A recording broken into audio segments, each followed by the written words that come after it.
The scent of simmering beans and rice filled Anna's small kitchen as she hummed along to the old radio on the windowsill. Sunday dinners had been a tradition in her family for as long as she could remember. Even after her son Miguel moved out to his own apartment across town 5 years ago, he never missed coming over unless he was working a shift. As a paramedic, Miguel's schedule could be unpredictable, but he always made time for his mother. Anna smiled as she stirred the pot of her special chicken stew, Miguel's favorite since he was a little boy. She had just added the final pinch of oregano when the phone rang. She wiped her hands on her apron and reached for the old landline she refused to get rid of, despite Miguel's constant teasing about her being stuck in the last century. "Hello?" Anna balanced the phone between her ear and shoulder as she lowered the heat under the pot. The voice on the other end belonged to Thomas, Miguel's supervisor at the ambulance service. "Mrs. Ortiz?" Thomas's voice sounded strange, strained, in a way that made Anna's hand freeze mid-air. "Yes, this is she." Anna felt a coldness creeping up her spine that had nothing to do with the gentle breeze coming through the open window. "I'm very sorry to tell you this." Thomas paused, his voice breaking slightly. "There's been an incident involving Miguel." The wooden spoon slipped from Anna's fingers, clattering against the tile floor. The next few minutes passed in a blur of words that didn't seem real. Unresponsive, apartment, colleagues tried everything, pronounced at the scene, apparent cardiac, arrest. "That's impossible," Anna heard herself say, her voice sounding distant and unfamiliar. "He just ran a half marathon last month. He's only 28. "I know, Mrs. Ortiz. We're all in shock. Miguel was the healthiest person in the department. I'm so sorry." Anna didn't remember ending the call. She didn't remember turning off the stove. The next clear memory she had was sitting on Miguel's childhood bed, still neatly made with the blue constellation bedspread he'd loved as a teenager. The sun had set, and the room was dark except for the streetlight filtering through the blinds. Her phone had been ringing nonstop. Miguel's friends, his cousins, neighbors who had somehow already heard the news. Anna couldn't bring herself to answer. Not yet. Not until this terrible mistake was cleared up, because it had to be a mistake. Miguel couldn't be gone. Just yesterday, he had texted her a picture of a stray cat that had shown up at his apartment door, asking if she thought he should keep it. They had plans to go shopping for a cat bed and food bowls after Sunday dinner. The next few days passed like a strange dream. Anna moved through the necessary arrangements with the detached efficiency of someone operating on autopilot. She picked out a suit for Miguel that he had worn to his best friend's wedding last year. She nodded mechanically as the funeral director explained the procedures. She accepted food from neighbors that she couldn't taste and hugs from relatives that she couldn't feel. Cardiac arrest, the doctor had confirmed after examining Miguel. Sometimes it happens even in young, healthy individuals. There might have been an undiagnosed heart condition, but Anna couldn't accept that. She had taken Miguel to every doctor appointment since he was born. She knew his medical history better than she knew her own name. There had never been any indication of a heart problem. By Wednesday, family members had arrived from out of town. Anna's sister Luisa took over the kitchen, fielding phone calls and directing the steady stream of visitors. Anna was grateful for the help, but she felt increasingly restless. While others reminisced about Miguel, sharing stories that occasionally drew reluctant laughter through tears, Anna found herself withdrawing, lost in her own thoughts. "Something's not right," she told Luisa late Wednesday night as they sat at the kitchen table, the house finally quiet after the last visitors had left. Luisa reached across the table to squeeze her hand. "I know it feels that way, sister. Death never feels right, especially when it comes too soon. No, you don't understand." Anna pulled her hand away. "I mean, something is actually wrong. Miguel was perfectly healthy, and..." She hesitated, not wanting to sound crazy. "He seemed worried about something lately." "Worried? About what?" Anna shook her head. He wouldn't say exactly. Just that he'd seen something on a call last week that bothered him. Something at that big house on Hill Street, the one owned by that businessman everyone's always talking about. "Mr. Delaney?"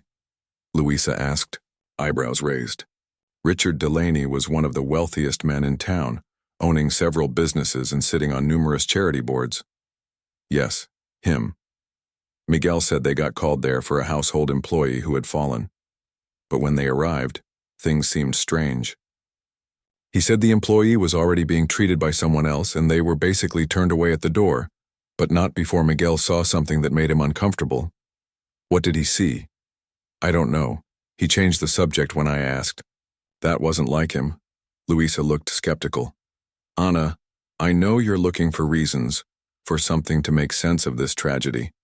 But sometimes terrible things just happen, with no reason at all. Anna nodded, not wanting to argue, but the conversation strengthened her resolve to look deeper. After Louisa went to bed, Anna slipped out of the house. She used the spare key Miguel had given her years ago to enter his apartment. The place was exactly as he'd left it.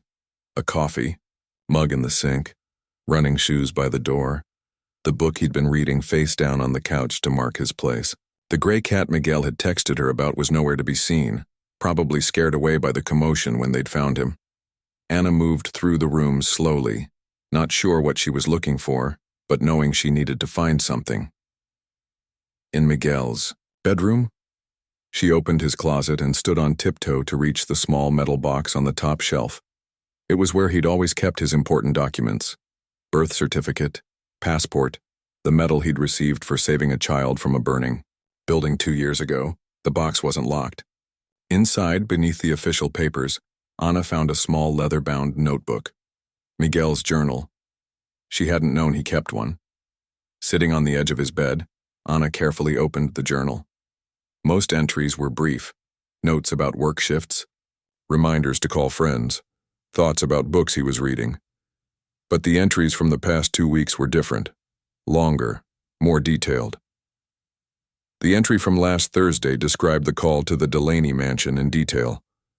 Miguel wrote about arriving to find a man in a suit treating the fallen employee, despite having no apparent medical training. He described being rushed out, but not before glimpsing through a partially open door to a room where crates of medical supplies were stacked from floor to ceiling, crates with hospital logos and emergency COVID supplies stamped on their sides. Masks, ventilator parts, testing kits, all items the hospital says they're critically short on, Miguel had written. Same labels as the shipment that disappeared from our loading dock last month. Head of security saw me looking. Pretty sure he recognized me from the hospital. Definitely didn't like that I was seeing those boxes. The final entry was from just 2 days before Miguel died. Got another weird call today. Anonymous. Man asked if I'd been talking about what I saw at the Delaney place, said it would be healthier for me to forget about it. Called the police, but without more to go on, not much they can do. Talked to Pete about it. He says I should document everything just in case. Going to upload the photos I took to my cloud account tonight. Anna's hands trembled as she closed the journal. The last page had a small piece of tape stuck to it, as if something had been attached there and removed. She turned the journal over and found what she was looking for: a small key taped to the back cover, hidden unless you knew to look for it. She carefully removed the key and examined it. It was small, possibly for a padlock or a safety deposit box. There was no indication of what it might open, but Anna slipped it into her pocket anyway, along with the journal. Outside, a car drove slowly past Miguel's apartment building. Headlights off despite the darkness. Anna peered through the blinds but couldn't make out the driver. For the first time since receiving the terrible phone call, the numbness inside her gave way to something else, determination tinged with fear. As she locked Miguel's door behind her, Anna made a decision.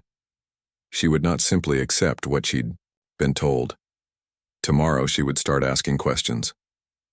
And at the funeral scheduled for Friday, she would do more than mourn her son. She would find the truth. Anna barely slept that night. The small key from Miguel's journal felt heavy in her pocket as she tossed and turned. By the time dawn broke, she had made up her mind. She needed to talk to someone who would believe her. Pete had been Miguel's best friend since grade school. They'd gone through paramedic training together, and Pete had been the best man at Miguel's wedding 6 years ago, before the marriage ended. If Miguel had confided in anyone about what he'd seen at the Delaney mansion, it would have been Pete. Anna called him as soon as it was a reasonable hour. Her voice shook slightly as she asked if they could meet somewhere private. "I'll come to you," Pete said without hesitation. "Give me 20 minutes. When Pete arrived, his eyes were red-rimmed and puffy. He hugged Anna tightly before following her to the kitchen table where she had laid out Miguel's journal.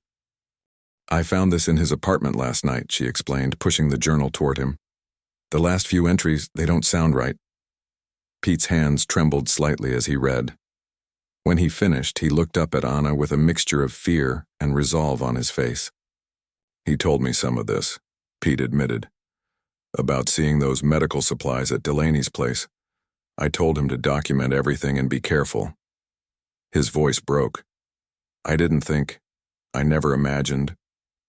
"You don't think it was a heart attack, do you?" Anna asked quietly. Pete ran a hand through his disheveled hair. "Miguel was the healthiest guy I knew. We had our department physicals 3 weeks ago. His heart was perfect." He tapped the journal. This is not a coincidence. What do you think happened?" "I don't know exactly. But Delaney has connections everywhere. The hospital board, city council, even the police department." Anna felt a chill run through her. "The police?" "Not all of them," Pete clarified. "But Chief Wilson plays golf with Delaney every Sunday. They're old friends." Anna thought for a moment. "Miguel mentioned uploading photos to his cloud account. Do you know how I could access that?" Pete nodded slowly. "I might be able to help with that. Miguel and we set up emergency access to each other's accounts a while back, in case something happened to either of us on the job. Can you check it now?" Pete pulled out his phone. After several minutes of focused concentration, his eyes widened. "I'm in." He scrolled through something on his screen, then stopped suddenly. "Anna, there are photos here, dated the night before." He couldn't finish the sentence. "Show me." Pete turned his phone toward her. The images were slightly blurry, as if taken quickly and discreetly, but clear enough to see stacks of boxes with hospital logos.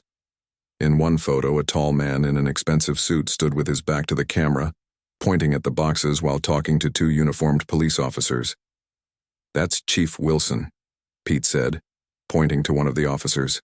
"And the other one is Officer Reyes. He was let go from the force last year for misconduct, but I've seen him around town still wearing a uniform." Anna stared at the photos, trying to make sense of everything.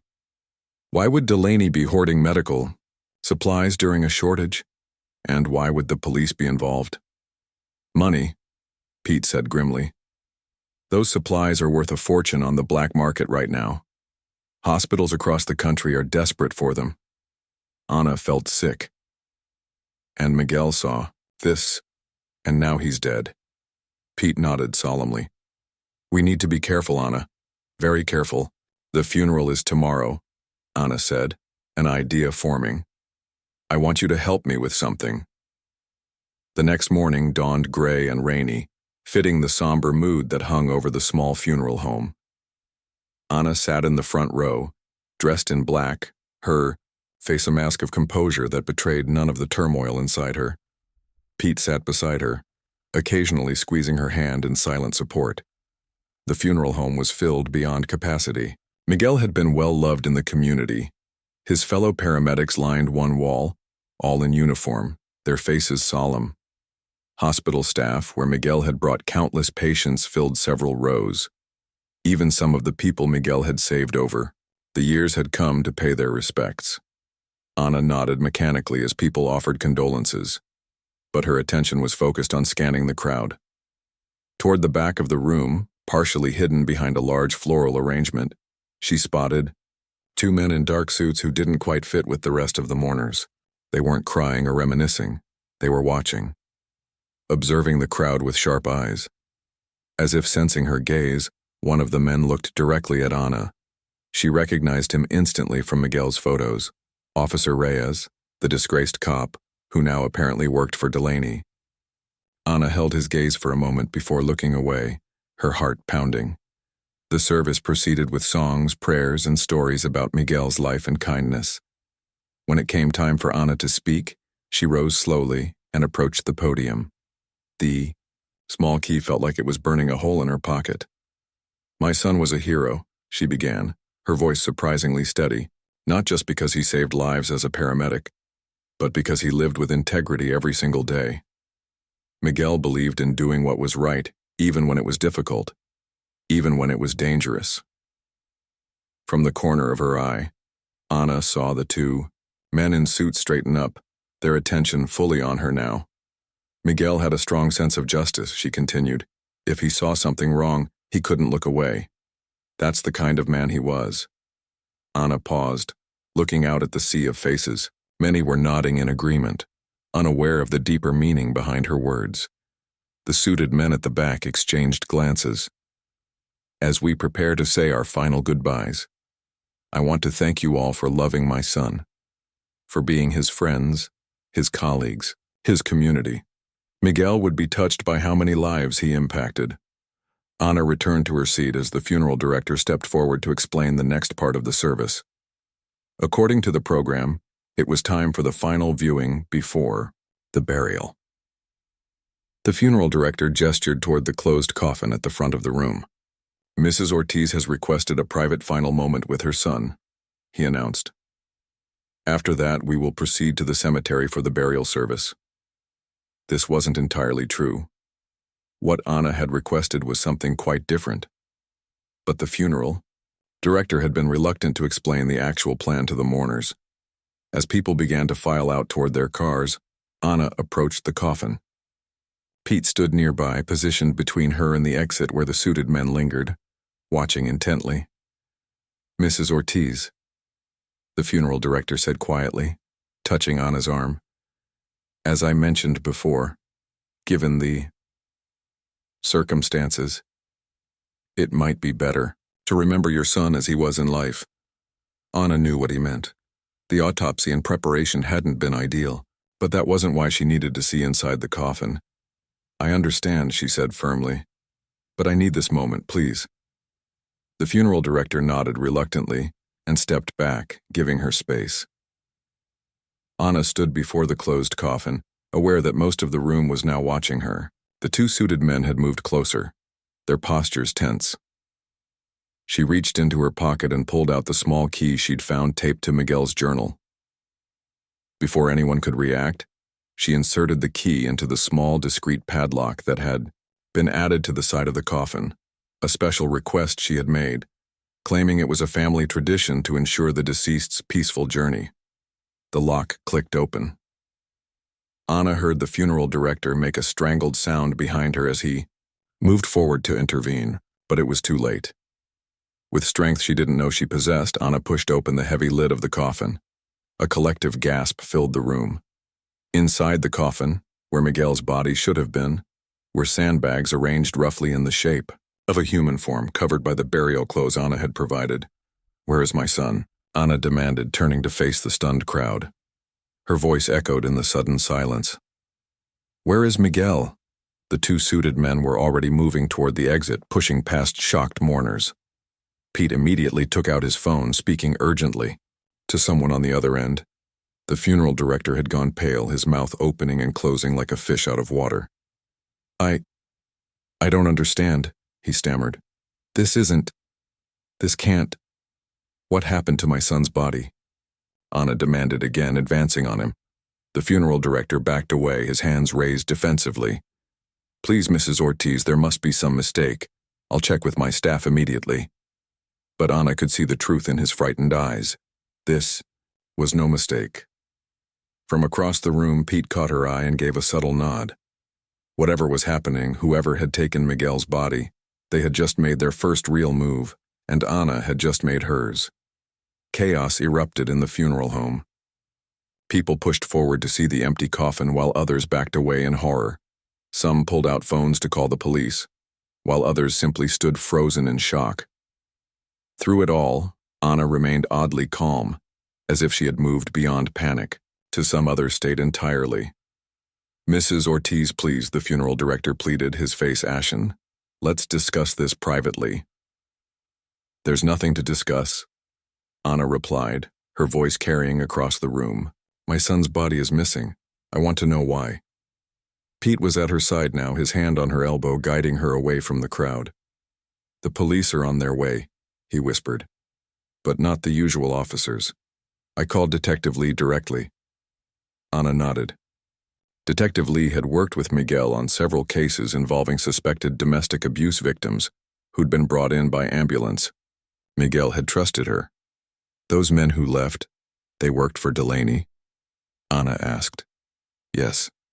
The taller one used to be Officer Reyes before he was fired for taking bribes. Now he runs security for Delaney. Before they could say more, the funeral. Home doors opened and Detective Lee entered, followed by 2 uniformed officers. She was a small woman with an air of quiet authority that made people instinctively move out of her way. Mrs. Ortiz, she said, approaching Anna directly. I came, as soon as Pete called. Can you tell me what happened? Anna explained as clearly as she could, finding Miguel's journal, the suspicious entries about what he'd seen at the Delaney mansion, the key taped to the back of the journal, and finally, opening the coffin to find sandbags instead of her. Son Detective Lee took notes, her expression giving nothing away. When Anna finished, the detective turned to the funeral director, who had been hovering nervously nearby. Sir, I need to see your records of what happened to the body after it was brought here, and I need access to your security footage immediately. The funeral director seemed to shrink under her gaze. Of course, detective. Right this way. As they followed him to his office, Pete leaned close to Anna. This is good. Lee is straight as an arrow, she can't be bought. But what if they've done something terrible to Miguel's body? Anna whispered, allowing herself to voice her deepest fear for the first time. Pete squeezed her hand. One step at a time, let's find out what happened first. In the funeral director's cramped office, Detective Lee reviewed the paperwork, while one of her officers checked the security camera footage on a small monitor in the corner. According to this, Miguel's body was received 4 days ago following the autopsy, Detective Lee said, looking up from the forms.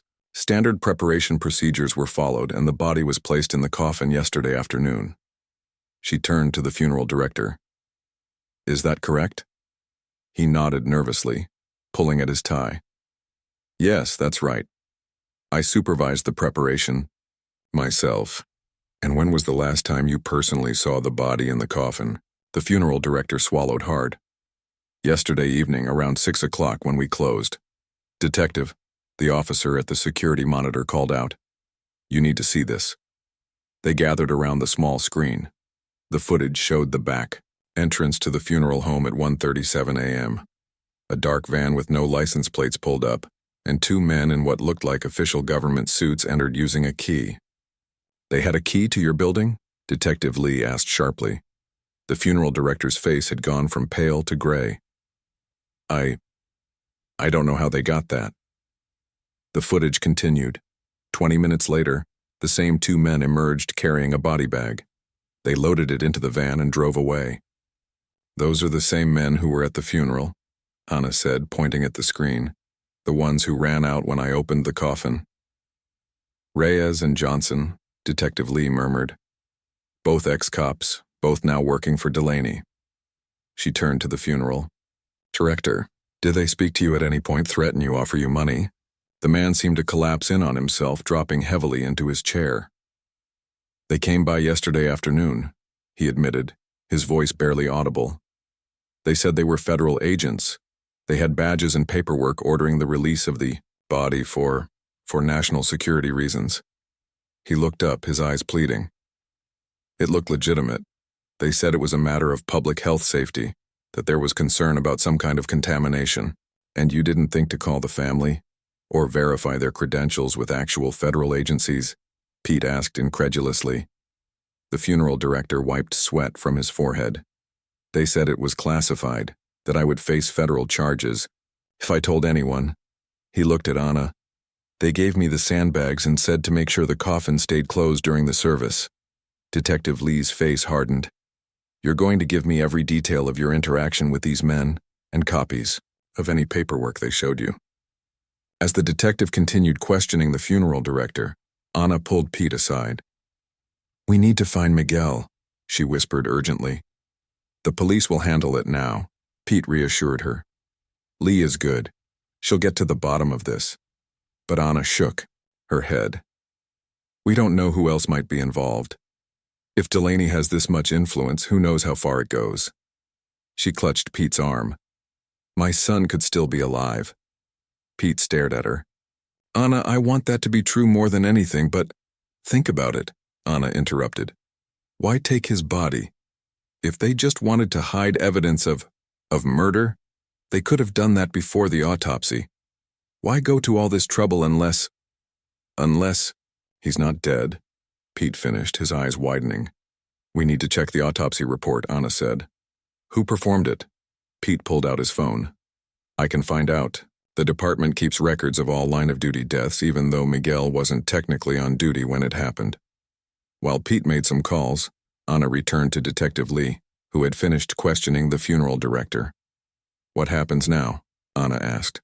We're putting out an APB on Reyes and Johnson, and we'll be getting a warrant to search Delaney's properties, Detective Lee explained. But I have to be honest with you, Mrs. Ortiz. Delaney has a lot of powerful friends. This won't be easy. I think my son might still be alive, Anna said bluntly. Detective Lee's expression softened with sympathy.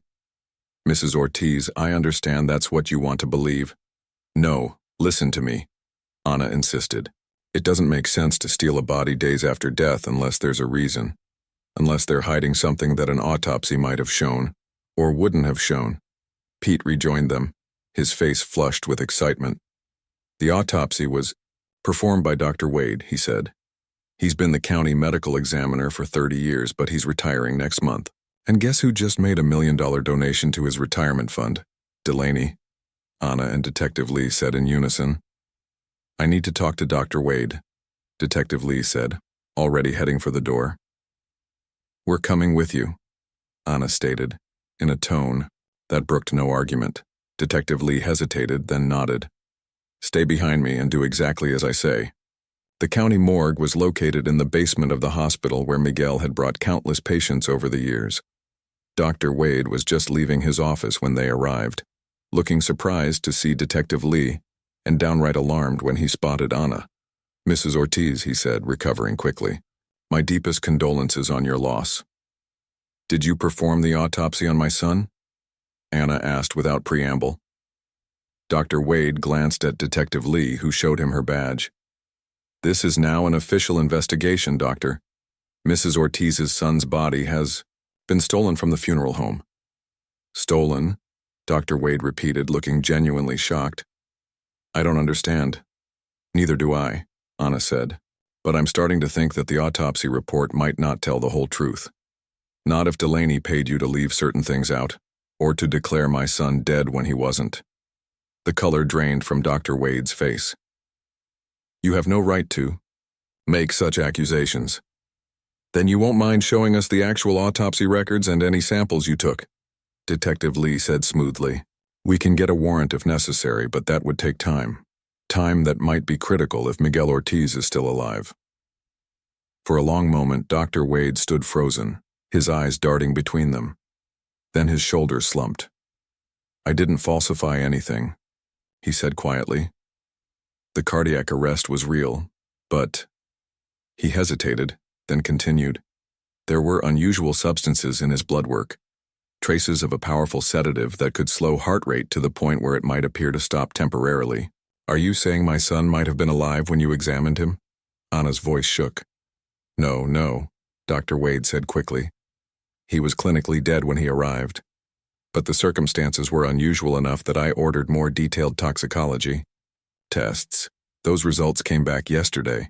And, Detective Lee prompted, and someone from the CDC showed up with paperwork claiming jurisdiction due to a possible new synthetic drug that posed a public health risk.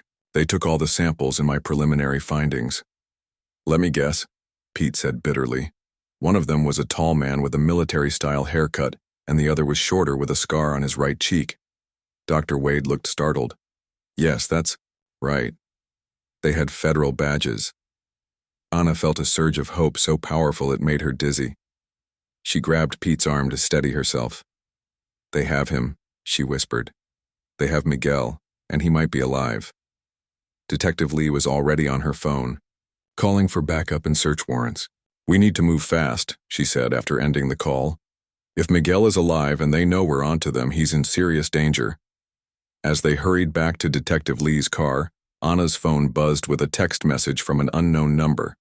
Her hands trembled as she read it. Your son saw too much. But he's more valuable alive than dead. For now. Back off or that will change. You have 24 hours to return what he took. Anna showed the message to Detective Lee and Pete. What did Miguel take? Detective Lee asked. I don't know, Anna replied, but I think it's on his cloud account. The photos weren't the only things he uploaded. Pete was already pulling out his phone. Let's find out. Detective Lee's small office at the police station became their temporary headquarters. Anna sat beside Pete as he navigated through Miguel's cloud storage on his laptop. Detective Lee paced behind them, occasionally stopping to answer calls about the search for Reyes and Johnson. There's a password-protected folder here, Pete said, pointing at the screen. It was created the night before before they found him. Can you open it? Anna asked. Pete shook his head. Not directly, but Miguel and I used to share a system for emergency passwords. He typed something, then frowned when it didn't work. He tried again with a different combination. Come on, buddy, he muttered. What would you have used? Anna leaned forward. Try Coffin key. Maybe he knew he might need to leave me a message that way. Pete typed it in, and the folder unlocked, revealing a dozen files. The first was a video labeled, Watch This First. Pete clicked on it, and Miguel's face filled the screen. Anna gasped softly, reaching out to touch the image of her son. He looked tired, with dark circles under his eyes, but very much alive. If you're watching this, Miguel began, then something's happened to me. Pete, Mom, I hope it's one of you who found this. He ran a hand through his hair, a nervous gesture Anna had seen 1,000 times. I need to explain what's been going on. Miguel explained that during a routine call to the Delaney mansion for a staff member who had fallen, he'd stumbled upon something suspicious. While looking for a bathroom, he'd accidentally opened a door to a storage room filled with medical supplies. The same supplies that had gone missing from the hospital during the pandemic. At first I thought maybe they were donations, Miguel continued. Delaney's always making a big show of his charity work. But then I overheard him talking to someone about pricing and delivery schedules. They're selling these supplies people are dying without, to the highest bidders. Miguel described how he'd managed to take photos discreetly and had later returned in his off hours to gather more evidence. He'd discovered shipping manifests showing that Delaney's company had been intercepting emergency medical shipments meant for hospitals across the state, then reselling them at 10 times the price to desperate facilities and even foreign buyers. I took copies of everything, Miguel said. The manifests, the shipping schedules, even recordings of Delaney discussing the operation with someone who sounded like Chief Wilson. It's all in this folder. His expression grew more serious. Yesterday I got a warning call. Someone telling me to forget what I saw. And then this morning I noticed a car following me. I'm going to the state attorney general tomorrow. The local police can't be trusted, but if you're watching this... He paused, swallowing hard. Well, I guess I didn't make it. The video ended with Miguel looking directly into the camera. Mom, if it's you watching this, I love you. And I'm sorry for whatever worry I've caused. Anna wiped tears from her eyes as the screen went black. He knew they were coming for him. But they didn't kill him, Pete reminded her, squeezing her shoulder gently. The text message proves that. They're keeping him alive for some reason. Detective, Lee stopped pacing. They need something from him, something he took that wasn't uploaded to the cloud. The recordings, Anna realized. He mentioned audio recordings of Delaney and Chief Wilson, but they're not here in the folder. Pete quickly searched through the files. She's right, there are photos, documents, spreadsheets pointing, but no audio files. Miguel was always careful, Anna said. He wouldn't keep everything in one place. He might have hidden a backup somewhere. Detective Lee nodded. That's probably what they want him to tell them. where he hid the recordings that could implicate Chief Wilson directly. "We need to find those recordings," Pete said. "It's our leverage to get Miguel back safely." "His apartment," Anna suggested. "We should search it thoroughly." Detective Lee hesitated. "I can't officially search his apartment without a warrant, and with Chief Wilson potentially involved, I'd need to be careful about how I request one." "We don't need a warrant," Anna said firmly. "I'm his mother. I have a key. And if I happen to invite a friend who's a detective to help me look for my son's personal effects, that's my business." Detective Lee smiled slightly. "Give me 15 minutes to make some calls. I want to get a team I trust looking at these other files Miguel uploaded. The evidence against Delaney is substantial."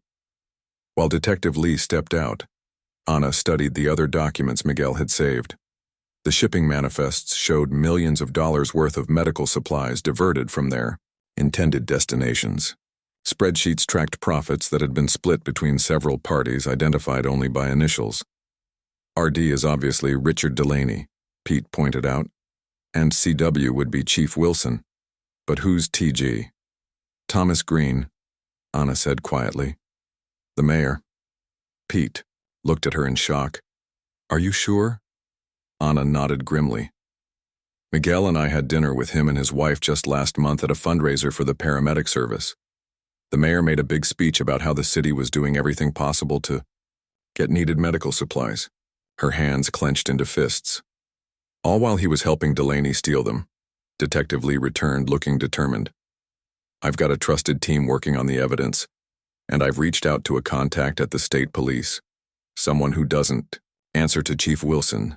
They're going to meet us at Miguel's apartment." She checked her watch. "We should go now. According to that text message, we have less than 18 hours before their deadline." The drive to Miguel's apartment was tense. Anna stared out the window, mentally cataloging all the hiding places her son might have used. Miguel had always been clever about hiding his treasures, even as a child. For his 10th birthday, she had given him a hollow book, and he'd been delighted with the secret compartment. "The book," she said suddenly. "Miguel has an old copy of The Count of Monte Cristo that I gave him years ago. It's hollowed out inside." Detective Lee nodded. "Good thinking. Where would he keep it?" "On his bookshelf, but not in an obvious spot. Probably between other books, near the bottom." When they arrived at Miguel's building, 2 plainclothes officers from the state police were waiting. Detective Lee quickly explained the situation, and they followed Anna into the apartment. The place had been searched already. Drawers left open, furniture moved, even air vents removed from the walls. Whoever had been here had been thorough, but not particularly careful about hiding their tracks. "They were looking for the recordings too," Pete said, surveying the damage. Anna went directly to the bookshelf in the living room, kneeling to check the bottom shelf. She ran her finger along the spines until she found what she was looking for. A weathered copy of The Count of Monte Cristo, wedged between 2 larger books. "Here it is," she said, pulling it out. The book felt solid in her hands. Anna opened the cover, revealing that the pages inside had indeed been hollowed out to create a hiding space, but it was empty. "It's not here," she said, disappointed. Detective Lee examined the book. "The space is the right size for a small recording device or a memory card. He definitely could have used this." "But someone got to it first," Pete said. One of the state police officers called out from the bedroom. "Detective, you should see this." They followed the officer's voice to Miguel's bedroom, where he was pointing at a small security camera tucked discreetly into the corner of the ceiling. "It's a nanny cam," the officer explained. "The kind that uploads footage to the cloud automatically. If it was working when they searched the place..." Pete was already opening Miguel's laptop again. "There should be a security app somewhere." He found it quickly and logged in using the same password that had worked for the cloud storage. "Bingo," he said as the screen filled with thumbnail images of video clips. "It's been recording." They gathered around as Pete clicked on the most recent videos. The footage showed 2 men, Reyes and Johnson, methodically searching the apartment. They found the hollow book quickly and removed something small from inside. "Freeze it there," Detective Lee said, pointing at the screen. Pete paused the video and they could clearly see a small digital voice recorder in Johnson's hand. "So they have the recordings already," Anna said, her heart sinking. "Why are they still holding Miguel? Why demand we return something they've already found?" Detective Lee zoomed in on the paused image. "Because that's not what they're looking for." She pointed to a small red light on the device. "That recorder is empty. See that indicator light? It means there's no data on it." It was a decoy, Pete realized. Miguel left it there to be found. Hope surged through Anna again. So the real recordings are still hidden somewhere else? And only Miguel knows where, Detective Lee added.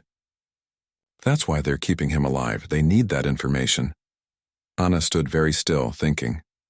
If I were Miguel, where would I hide something that important?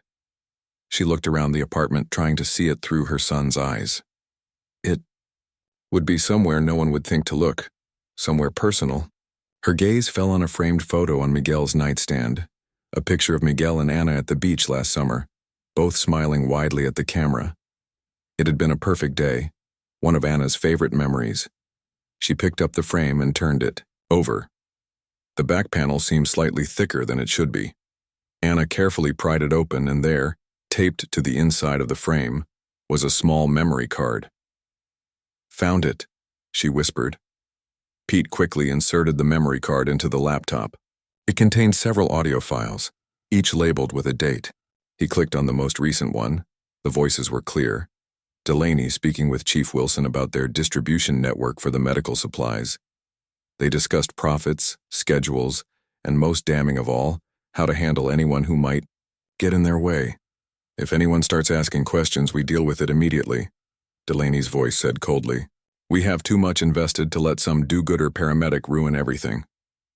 "I'll take care of it," Chief Wilson replied. "There are ways to make problems disappear that don't raise questions." Anna felt cold hearing them discuss her son as a problem to be eliminated. Detective Lee was already recording the conversation with her phone, her expression grim. "This is enough to bring them both down," she said. "And to find Miguel." "How?" Anna asked.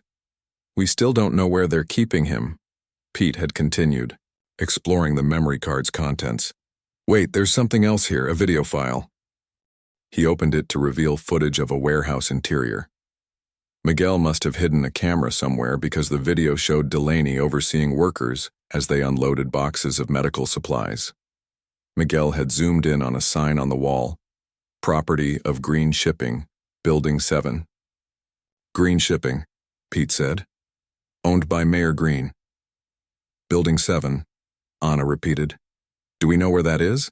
Detective Lee was already on her phone. "My state police contact can find out." She stepped away to make the call. "We're close, Mom," Pete said, using the name he'd called Anna since he and Miguel were kids. "We're going to find him." Anna nodded, allowing herself to believe it was true. "And when we do," she said quietly, "those men are going to wish they'd never heard the name Ortiz." Detective Lee returned, her expression determined. "We have a location.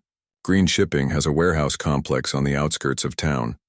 Building 7 is at the far end, somewhat isolated from the others." "Perfect place to hold someone," Pete observed.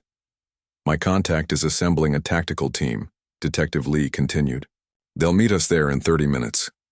Anna stood, gathering her strength for what was to come. "Let's go get my son." Night had fallen by the time they reached the outskirts of town where the warehouse complex stood. The State Police Tactical Team, 8 officers in bulletproof vests, was waiting in a nearby parking lot. Their leader, Captain Rodriguez, spread out a map of the warehouse complex on the hood of his car. "Building 7 is here," he said, pointing to a structure set apart from the others. "It has 3 entrances, main doors at the front, loading dock at the back, and a side door that's likely used as a fire exit." "Any signs of activity?" Detective Lee asked. "We've had eyes on the building for 20 minutes. 2 guards at the front, and we've seen movement inside. Lights are on in what looks like an office area at the back." Anna studied the map, her heart racing. "My son could be in there." Captain Rodriguez nodded. "That's why we're going to do this by the book. Our priority is everyone's safety, including your son's. He outlined his plan. A team would secure each entrance simultaneously. Then they would clear the building systematically. What about us? Pete asked, gesturing to himself and Anna. You stay here with Detective Lee until we've secured the scene, Captain Rodriguez said firmly. Once we've determined it's safe, then you can come in. Anna wanted to protest, to insist on being part of the rescue, but she knew the captain was right. The best way to help Miguel now was to let the professionals do their job. How long? She asked simply. If all goes according to plan, we'll have control of the building within 15 minutes, Captain Rodriguez replied. Then we'll signal Detective Lee. The waiting was excruciating. Anna sat in Detective Lee's car watching the warehouses in the distance. The tactical team had gone silent, moving into position like shadows. Pete held her hand, neither of them speaking. Detective Lee's radio crackled. Team 1 in position. Then, Team 2 ready. Finally, Team 3 set. Captain Rodriguez's voice came through clearly. All teams execute on my mark. 3, 2, 1, go. Even from a distance, they could see the coordinated movement as the teams breached all 3 entrances simultaneously. There were shouts barely audible and then silence. Anna counted seconds in her head, trying to keep her breathing steady. 1 minute passed. 2. 5. 10. Just as the waiting became unbearable, Detective Lee's radio came to life again. Building secure. 4 suspects in custody. We need medical assistance immediately. Anna's blood ran cold. Miguel, she whispered. Detective Lee was already starting the car. Let's go. They drove quickly to Building 7, where an officer directed them to the back of the warehouse. Anna rushed through the cavernous space, past shelves stacked with boxes bearing hospital logos. In a small office area at the rear, she found Captain Rodriguez. Where is he? Anna demanded. Captain Rodriguez pointed to a door. In there. Paramedics are with him now. Anna pushed past him and froze in the doorway. Miguel lay on a cot, pale and thin with an IV in his arm. 2 paramedics, colleagues of his, were checking his vital signs. One was gently removing adhesive patches from Miguel's chest, where monitoring equipment had been connected. Miguel? Anna's voice broke as she said his name. Miguel's eyes fluttered open. He looked disoriented for a moment, then focused on her face. Mom? His voice was weak, but unmistakably his. Anna rushed to his side, carefully taking his hand between hers. I'm here, honey. You're safe now. Miguel tried to sit up, but the paramedics gently held him down. Easy, buddy, one of them said. You've been sedated for days. Take it slow. The recordings, Miguel said urgently. They were trying to make me tell them where. We found them, Anna assured him. In the picture frame on your nightstand. We have everything, Miguel. All the evidence. Relief washed over his face. I knew you'd figure it out, Mom. The paramedics explained that Miguel had been kept under heavy sedation but was otherwise unharmed. The IV was to keep him hydrated, and monitors had been tracking his vital signs. They wanted him alive but compliant, one paramedic told Detective Lee. From what we can tell, they were planning to stage his return from the dead after they got what they wanted. Make it look like he'd been in a coma or something, then miracle recovery. Covering their tracks, Detective Lee nodded. Once they had the recordings, they could spin a story that would seem plausible. No one would believe his accusations after that. They'd just think he was confused from his medical emergency. Pete had been examining some medical equipment in the corner. They had a doctor involved in this. These are hospital monitors, and these drugs, he pointed to vials on a shelf, aren't things just anyone would know how to administer. Doctor? Wade, Anna guessed. Probably, Detective Lee agreed. We'll question him again. The paramedics prepared to move Miguel to an ambulance. We need to get him to the hospital for a proper examination, they explained. The sedatives should wear off completely in a few hours, but we want to make sure there are no complications. Anna never let go of Miguel's hand as they wheeled him out of the warehouse. Outside, the scene was chaotic. Police cars with flashing lights, officers leading handcuffed men to transport vehicles. evidence technicians cataloging boxes of stolen medical supplies. Anna spotted Reyes and Johnson being placed in a police car. Near them, in the back of another vehicle, sat Richard Delaney himself, his normally immaculate suit rumpled, his face a mask of cold fury. He glared at Anna as she passed, but she merely held her head high, focusing on her son. At the hospital, doctors confirmed what the paramedics had said. Miguel would recover fully. The sedatives had kept him unconscious but hadn't caused any permanent damage. Anna stayed by his bedside through the night, dozing in a chair, but waking at every small sound. By morning, Miguel was much more alert. Detective Lee arrived early to take his statement, bringing coffee for everyone. "We've got Delaney, Reyes, Johnson, and the warehouse manager in custody," she reported.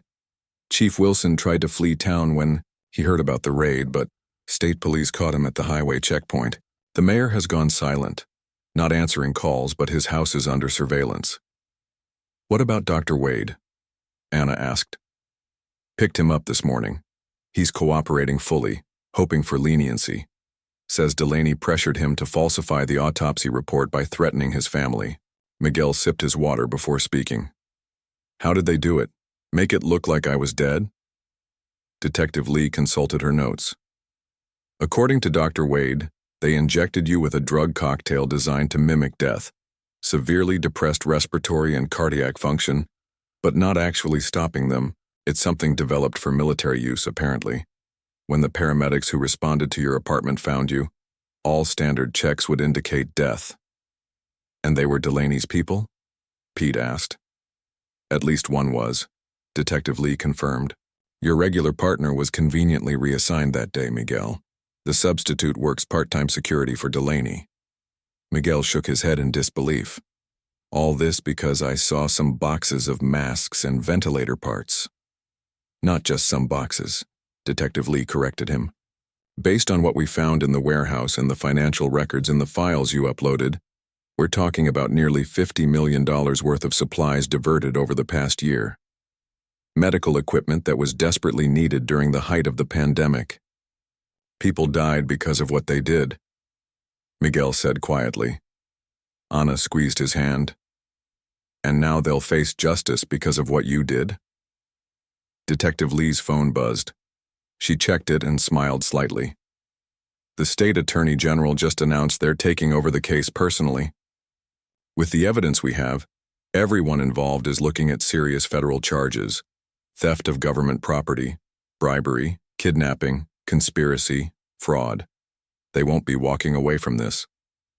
Over the next few weeks, the case dominated local and then national news. The scandal of city officials stealing life-saving medical supplies during a pandemic sparked outrage across the country. One by one, those involved began turning on each other, offering testimonies in exchange for reduced sentences. Miguel recovered fully and returned to work. Though he took a temporary position training new paramedics rather than field duty, Anna noticed he seemed more thoughtful, sometimes distant, as he processed everything that had happened. 6 weeks after the warehouse raid, Anna hosted a Sunday dinner at her house. The same meal she had been preparing the day she received the call about Miguel's death. This time the table was full. Miguel, Pete, Detective Lee, and several other friends who had helped bring him home. As Anna brought the pot of chicken stew to the table, Miguel stood up, glass in hand. "I want to make a toast," he said, looking directly at his mother. "To the strongest, smartest, most determined woman I know. When everyone else accepted what they were told, she refused to give up. She literally opened my coffin to find the truth."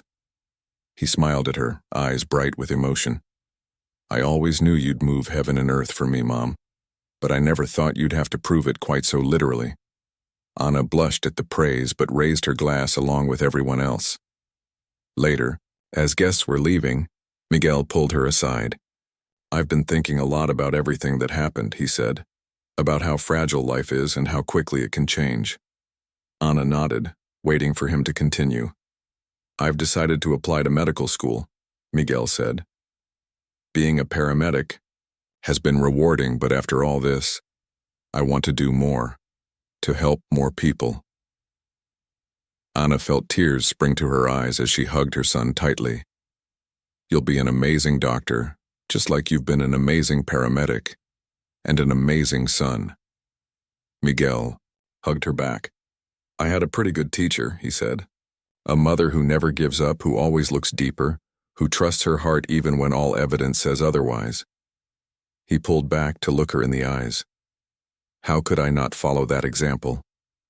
As the spring evening settled around them, Anna watched, her son chatting with the last remaining guests on the porch. 6 weeks ago, she had stood in a funeral home facing an empty coffin and a room full of shocked mourners. Today, her son was alive, the guilty were facing justice, and the future stretched out with new possibilities. A mother's love had uncovered the truth. A mother's determination had saved her son. And now, together, they would rebuild their lives, stronger than before.